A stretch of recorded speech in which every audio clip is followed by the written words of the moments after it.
Weather update tayo mga kapatid. Patuloy po nating binabantayan itong bagyong Maymay na mabagal na kumikilos dito sa may West Philippine Sea. At dahil nga medyo mabagal, medyo naantala din po ang paglandfall niyan o pagtama sa ating landmass o kalupaan.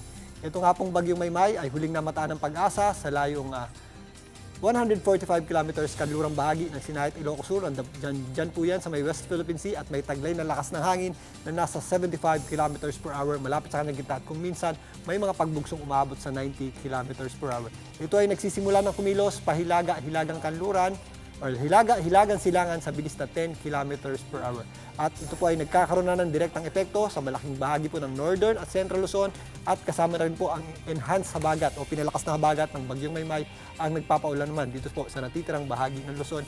Kasama po dyan ang Metro Manila. Samantalang itong bagyong may international name na Dolphin ay napakalapit na po dito sa kanto ng ating area of responsibility at huli po yung namataan ng pag-asa sa layong 1,645 kilometers east ng northeastern portion ng extreme Northern Luzon. At yan po ay hindi natin inaasahang maglandfall o tumama sa lupa, pero yan po ay kikilos dito sa itaas na bahagi ng ating area of responsibility na kung saan yan naman po ang magpapalakas ng ating habagat sa mga susunod na araw, lalong-lalo na sa darating na weekend. Ito nga bagyong Maymay ay inaasahan natin na maglandfall o tumama dito sa rehiyon ng Ilocos Sur or possible din pong umabot yan hanggang dito sa area ng La Union or sa Ilocos Norte.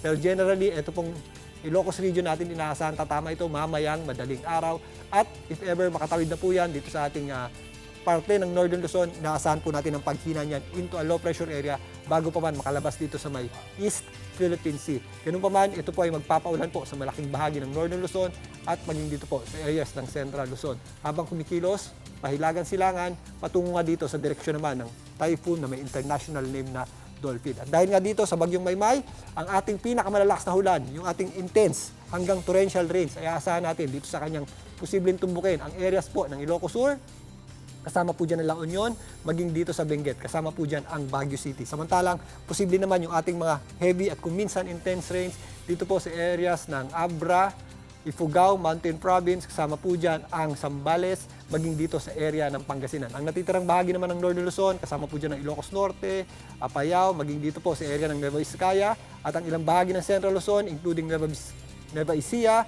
Pampanga, Bulacan, Tarlac, maging dito po sa Rizal, including Metro Manila, kasama na rin po dyan ang Bulacan, Cavite at Laguna, maging sa Mindoro, posible naman yung ating mga katamtaman at kung minsan malalakas na pag-ulan, dulot nga ng pinagsamang epekto nitong ating binabantayang bagyong Maymay at ng ating habagat o southwest monsoon na nakaka-apekto po dito sa western section ating bansa. Posible naman yung ating mga kalat-kalat na pag-ulan dito sa western Visayas, dyan po sa rehiyon ng Guimaras, sa Panay Islands, maging dito sa natitirang bahagi ng Mimaropa. Ang natitirang bahagi ng Visayas at Mindanao, medyo maliwalas naman po yung ating panahon dyan, maliban lang sa mga pulo-pulo o mga isolated na mga pagulan at thunderstorms.